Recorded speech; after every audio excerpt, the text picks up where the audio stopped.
Well, hello, everyone. Welcome to Christy Uchukwu's Brilliance TV show. This is where we spotlight the defining moments and accomplishments of today's top business leaders, entrepreneurs, unique and most successful individuals. And this is where you come in because this show cannot exist without you. It's about your journey and your story so that you can impact and share your messages with other people so that you can impact their life in a way that would not have been possible. So I would love for you to be a part of this community. I would love for you to be a part of this community. Every week I bring different experts on different topics that you've already inboxed. Some of you have inboxed me that you want to hear about. So I do appreciate that. And I look forward to talking with all of you every Monday, 6 p.m. Pacific Standard Time. Invite your friends as well. Share this, the link, and invite your friends. I want it to be a community of supportive individuals helping each other grow. So who am I? My name is Christy Iwuchukwu, aka Lady Christy, CEO and founder of Chosen Path Global, helping women, new and aspiring women entrepreneurs looking to gain confidence to grow the business of their dreams. It's about speak up, speak out, and gain confidence. And I am excited for today. Today, I have a guest that is going to be joining me. But before I talk about my guest today, I just want to remind you, I just finished my virtual summit on the 27th on Saturday, January 27th, and it was really a success. And I have scheduled the next one for March 7th, 2018. So I would love for you, if you would love to be a speaker on that platform and share your message and impact lives, please inbox me or send me an email at info@chosenpathglobal.com, info@chosenpathglobal.com. So, and I look forward to speaking with you. You can also connect with me on Facebook at chosenpathglobal.com as well, or Lady Christy. But right now, I am super excited to introduce our guest today, our guest star today, Joia Jitahidi.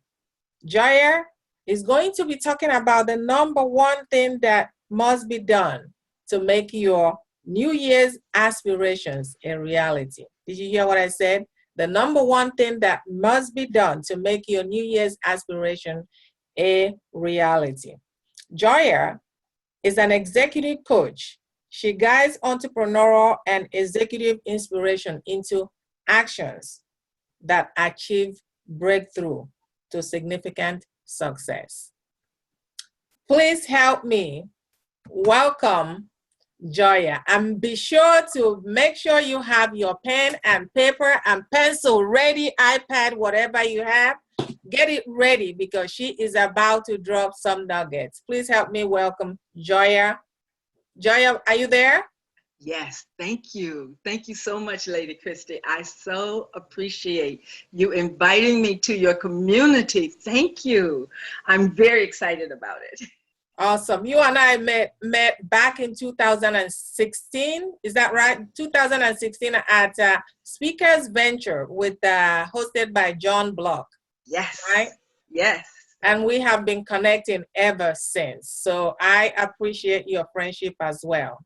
Thank you for coming and supporting, sharing your message with my community. I appreciate it. So Joia, we're going to get started on this. Yes. I know you are a very spiritual person, and you have been, there's so many things that you do. What captivates me about what you do, well, let me not get into it. I'll let you share, but you have some awesome message to share today with our audience, and I'm super excited for that. But I want to know about who is Joia. You know, what is that defining moment for you? Pull the curtain and let us know how it all began for you. Oftentimes we hear about people on top, when they're on the top of the mountain, but we don't always hear their story, their journey when they are in the valley. It is in the valley that we get to learn the greatest lessons to help us grow. So pull the curtain back and tell us how it all began for you, the defining moment, and who is Joia? Thank you so much. So who is Joia? I am all about inspiration. Everything I do is about inspiration, and I have the privilege and the honor to get to work with executives as well as many entrepreneurs who are doing well, and they want to do it in a different way with a spiritual foundation.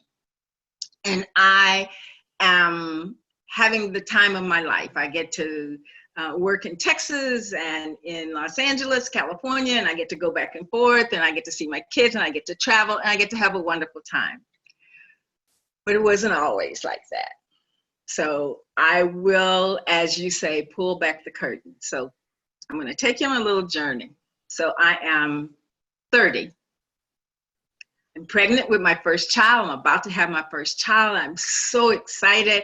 My husband and I, we go to the doctor, and he said, and it's my due date. And he says, okay, you can go to the hospital.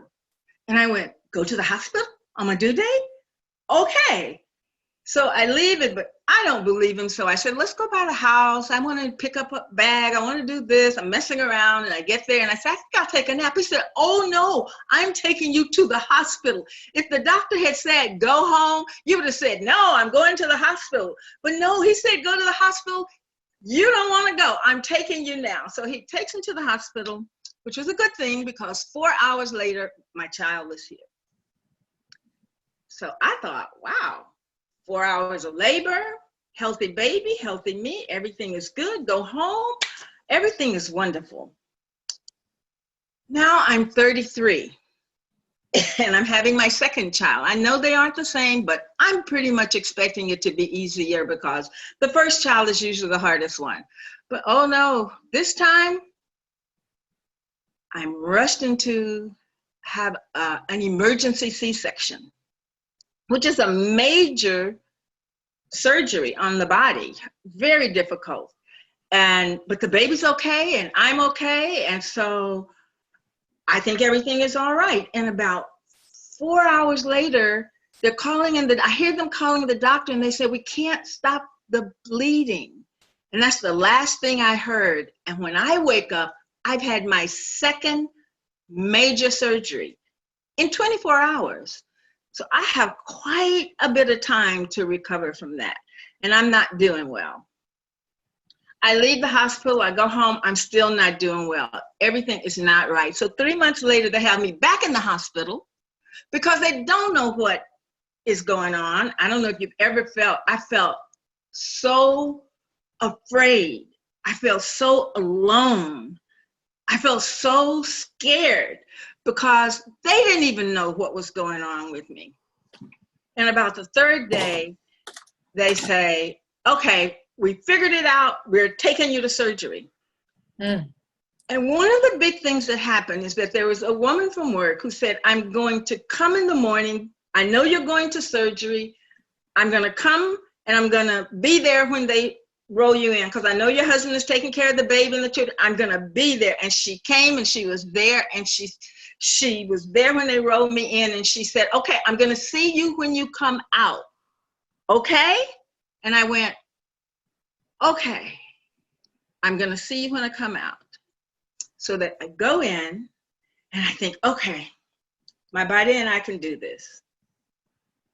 But we didn't. It didn't work. I died. I died on the table.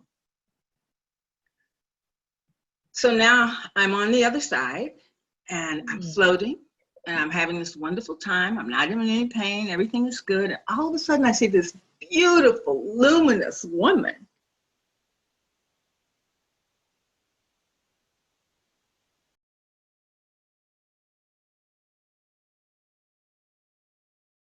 All of a sudden I hear her say, would you like to go back?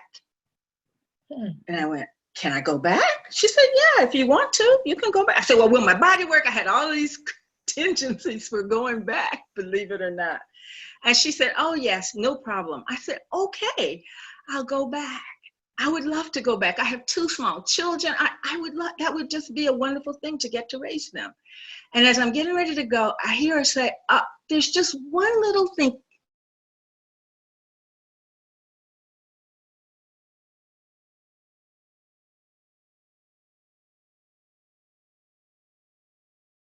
Touch. And that's how I left. And when I wake up, everything is different. Nothing is the same. I am never alone, even though when I'm with no one else, I know that they are guiding and supporting me. So I have felt it when I left the hospital.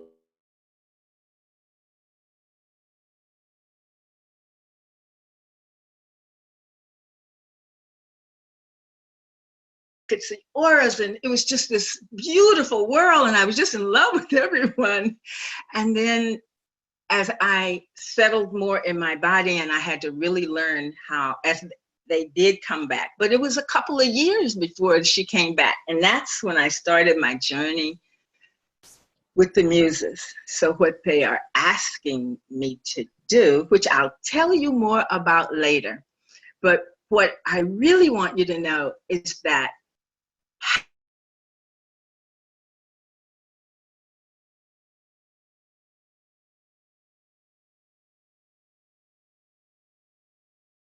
it's not about knowing what's going to happen. It's about knowing you are a part of everything that is happening, and that there is nothing you can do wrong, and that you are here to you could say, play the song that you came to play. You can't do it wrong, but you have to do it. It's important that you absolutely do it. So I am here.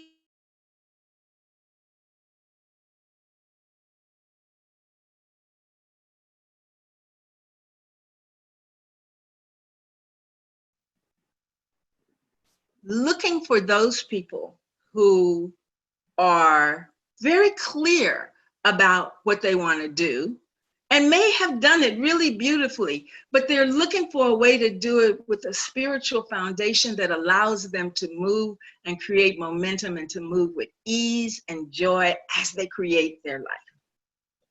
So, oh my God, we have so much to talk about, Joy. Listen.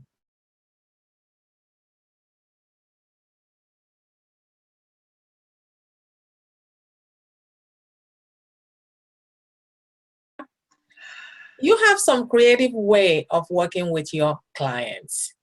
And when we talk about it, it's really interesting. And that is what you call the muse. And for the audience that are listening right now or watching, they may not always understand what is the muse and how does that help an individual accomplish what they want, their goals, their aspirations in life, without much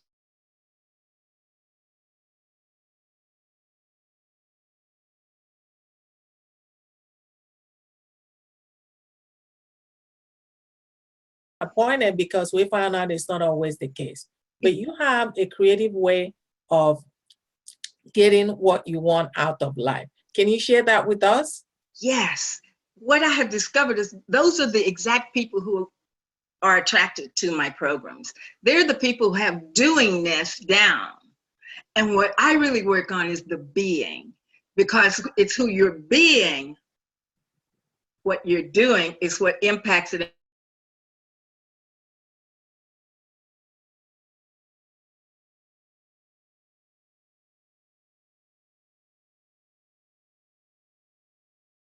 Bring to you.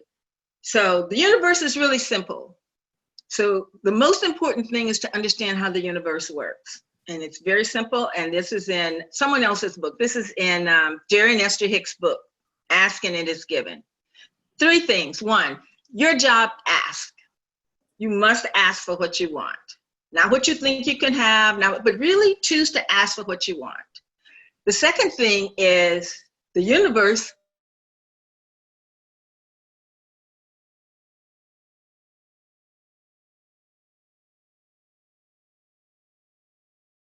about your clunker, and you keep thinking about your clunker and how much you need a new car because your clunker is just always breaking down. And then you wonder why you have so much trouble because all your energy is on this clunker as opposed to really in the energy of how exciting it is to have a new car. Mm. So the very first thing you get to understand is when you're a match for something. So everything that shows up in your life, you have to be a match for it. All the good, all the bad. Got to take it all.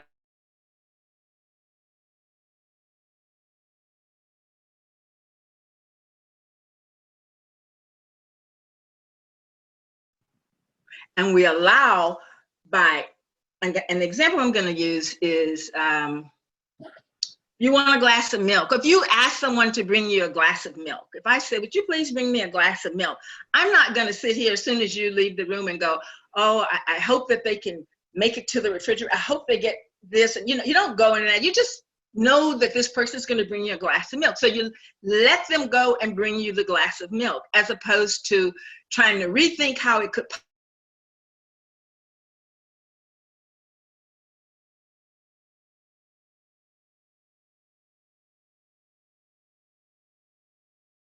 a glass of milk, and then you go on about what you're about, then the universe will bring you exactly what you have asked and what you are a match for. So tell us a little bit about this muse. For people that are listening, some of them may not really understand the word muse. Okay, so that's how the universe works. Now, how the muses work. So first, let me define what a muse is. If you heard me at the very beginning,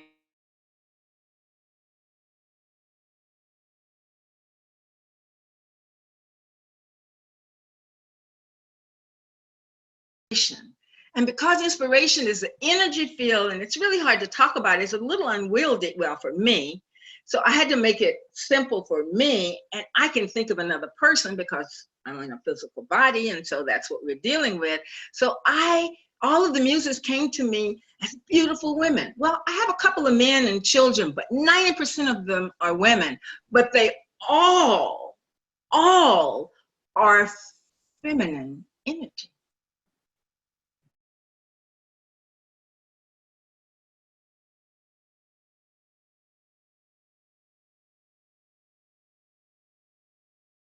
Now I'm blocking on his name. I'm thinking football, and I'm trying to think of an actor who was married to Angelina Jolie. Can't think of his name right now. Why can't I think of Brad Pitt? Brad Pitt. Brad Pitt has incredible feminine energy. He has absolutely had an entire life, which is why he can be with a woman who has a lot of masculine energy. It doesn't bother him. He's totally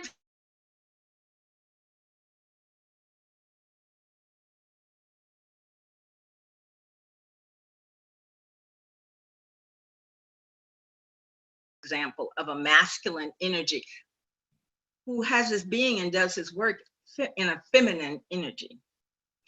So the muses, I have all given names, and they're all a quality of the divine. They're all a quality of source energy.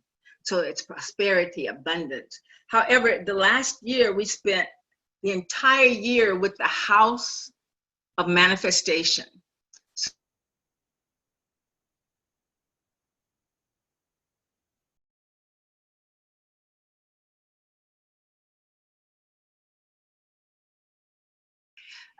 Cheer. We just have a lot of different muses that are a part of this house. But what you have to remember is that there's one little thing that's kind of different about them, is that you have to invite them in. They cannot insinuate themselves in our lives. So we have to invite the muses to come in. So you can think of a muse as a beautiful woman. So what I'm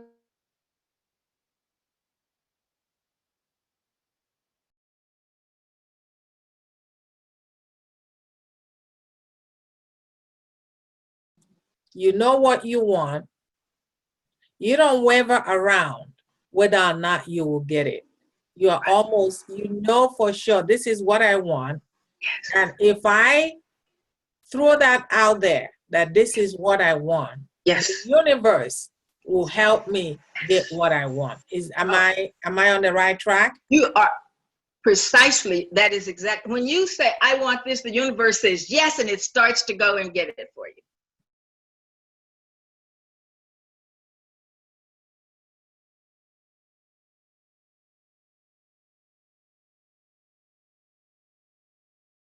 Joy or happiness. If you stay there, because everything I want makes me pretty happy, if I stay in that energy, then everything can come with ease.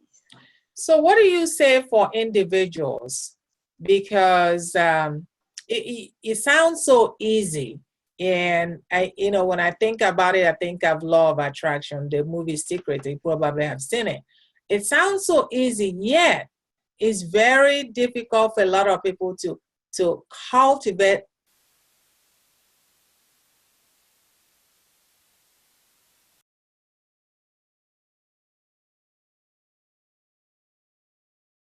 Talks about the milk, and they were thinking how they wanted to do, or if you think about the car and you're thinking about the clunker instead of the car, how much you're going to enjoy. I think by habit, for me, I used to always think about what I didn't have, and I spent 80% on what I didn't have, and then eventually, well, as soon as I had that experience, it was very easy. But before then, I worked really hard to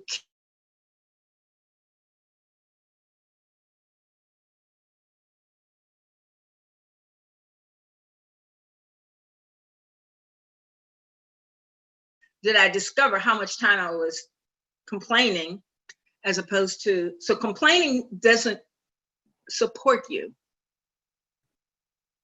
So the goal is to do what works, and that's why I designed this opportunity, this plan, this way, because it is easy. It's really easy once you create the momentum. But it's like pushing a rock up the hill. It takes some perseverance. But once you get in that smooth, that place where it just happens for you. Everyone knows what it feels like when they're in the flow. It's like, what do you do when I'm not in the flow? Mm-hmm. Well, when you're not in,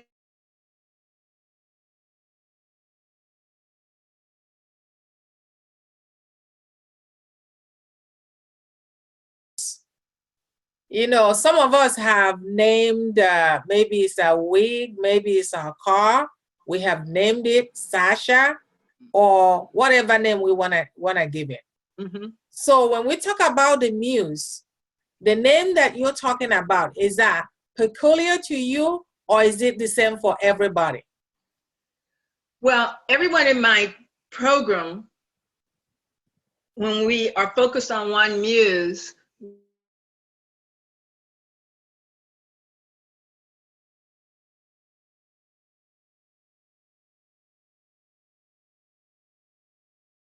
okay. So what now, in your own practice, what do you think are the challenges that executives and people that you coach are facing in terms of embracing this concept as a way to get what you want, rather than working so hard to get what you want? What do you think are the challenges, and how do you help them navigate that challenges?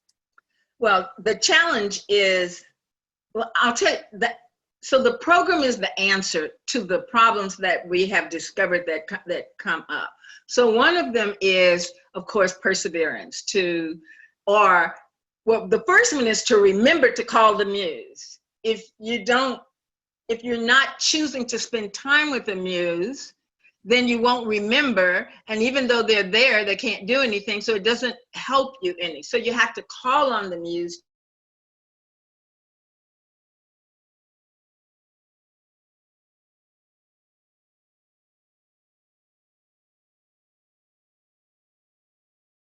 A higher level of ourself, a true and more authentic component of ourselves. So that's what we're really choosing to do. So we are trusting our intuition. we are saying, I don't want to do that, and not doing it, even if it's what you think you should do. If you're doing shoulds, they don't work. Everybody has, so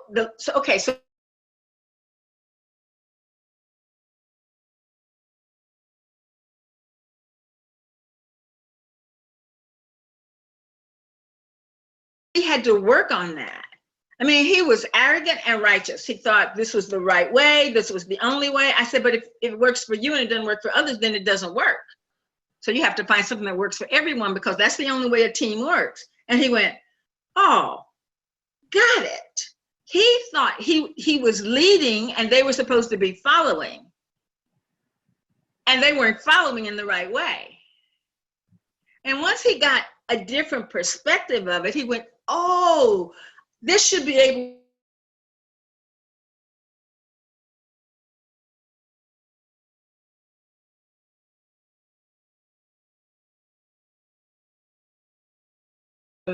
arrogant you sound? And he goes, I'm trying to sound confident. I said, but it comes off arrogant. So we had to make a distinction between confidence and arrogance. So then he went inside and he worked with the Muse of Surrender, because he didn't ever want to surrender, because that would be weak. Mm-hmm. So that was the Muse he didn't want to work with, because surrender was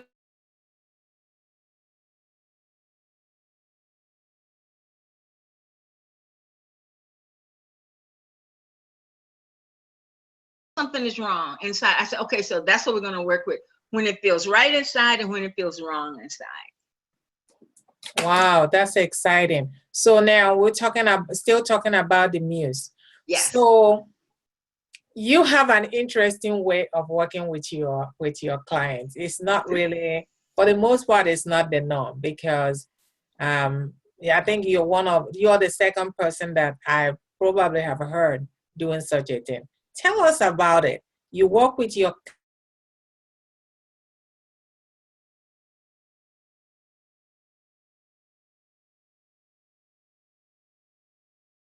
work. Ah, the payment. Okay. So this is a point of view that I have chosen to live from. So when I started a business, I said, I'm going to always charge what I'm worth, the most I can charge that I'm worth, but I'm never going to turn anyone away. So what I decided is that my point of view is that if people find me, they're for me and I'm supposed to serve them. Because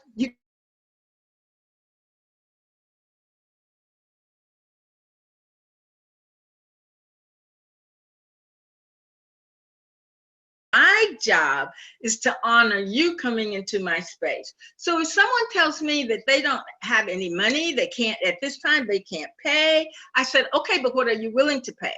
I said, okay, and when do you think you can do that? So then I worked, and so I said, do you know how excited you're gonna be when you can pay me that amount at this time? And they go, yeah, and they get all excited about being able to pay me when they make money. So we set it up for the future. Because what I found, I used to say, I'll do this.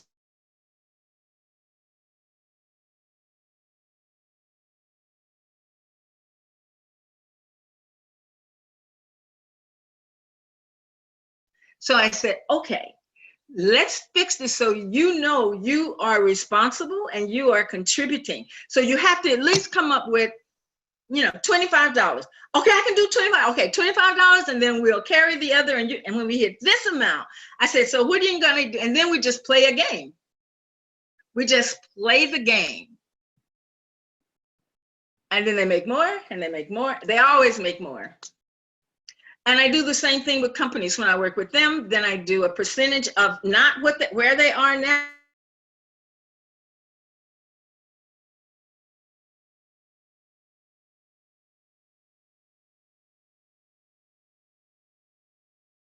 The tithe? Tithe. Like in church, yeah, the tithe. And how does that work for you? I mean, do you find that some people will agree and they will dishonor that agreement, or do you think that you say people are happy that you introduce this kind of way to work with them? you know. Has that helped you grow in your business, or what has been your experience in that, using that approach? So far, no one has ever welched, not a single.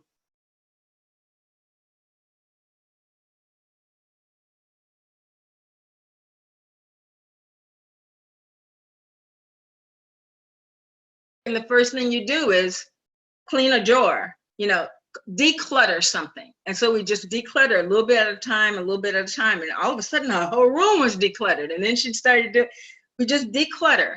If it's not moving fast enough, then integrity needs to be put in, and then things happen. Awesome. Now let's talk about your book. I know you wrote a book. Yes. So the book of magic and manifestation. Can you tell us a little bit about that?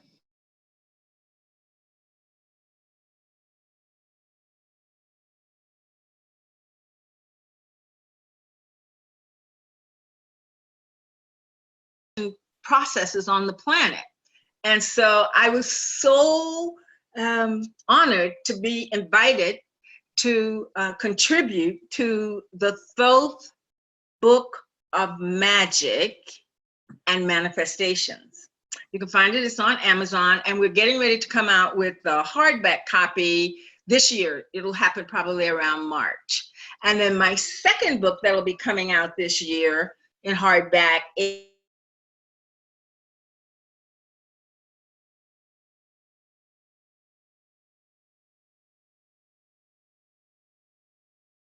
All about The Joyas of Coaching. The Joyas of Coaching will be about this process that I'm sharing tonight. Okay. It'll be actually laying out in the Thoth book. You're invited to, you're introduced to a muse, and you use one every day, and you have a place to write and a place to, it's like a journal, and you get to really submerge yourself over a month's time into the muses and build some momentum. But this book, The Joys of Coaching, will actually be about why it works as well. How it works. If somebody is watching right now, yes, and I know people will be watching this afterwards, because sometimes people don't are not always readily available to watch at the time. So I definitely, that's why I record this, so that people can get to watch it later on.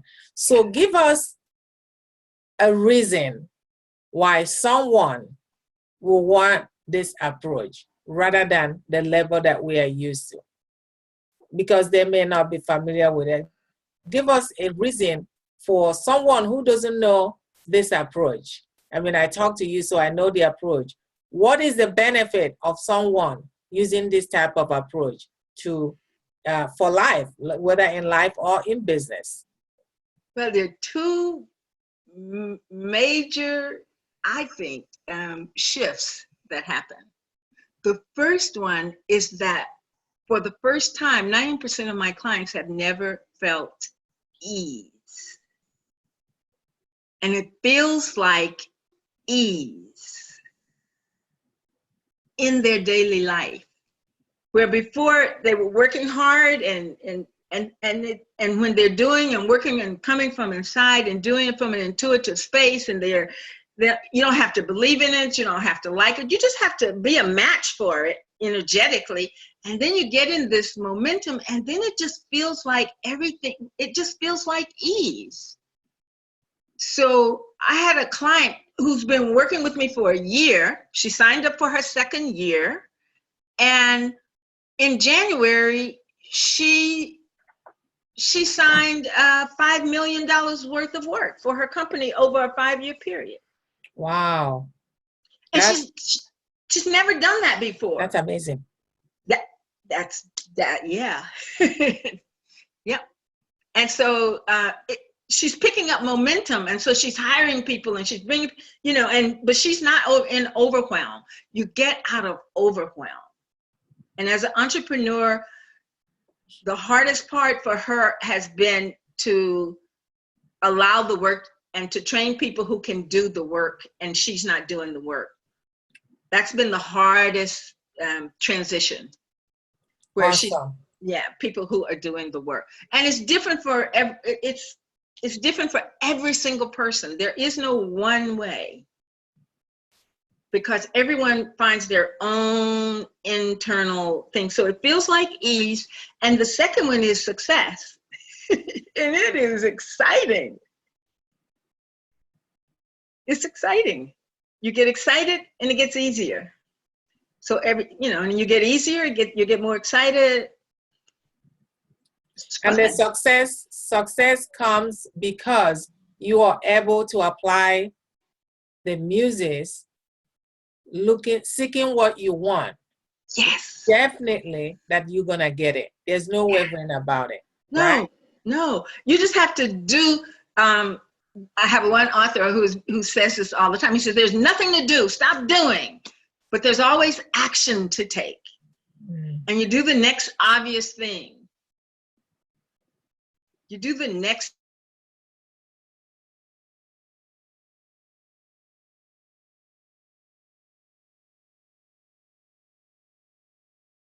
Right.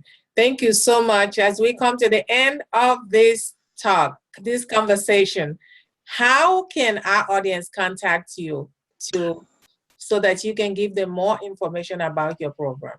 Well, I'm at joiamuses.com. Simple. And do you have anything to offer at this time? Oh, yes. So please go on my website. Up in the right-hand corner, it'll say schedule a meeting. I'm giving you just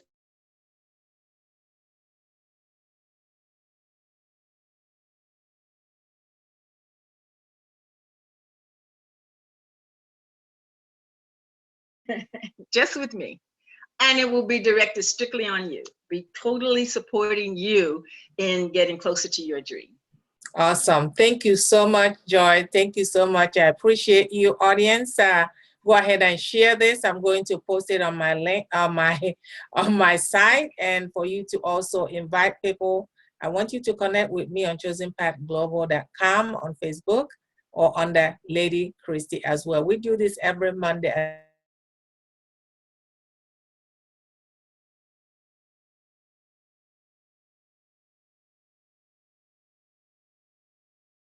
7th.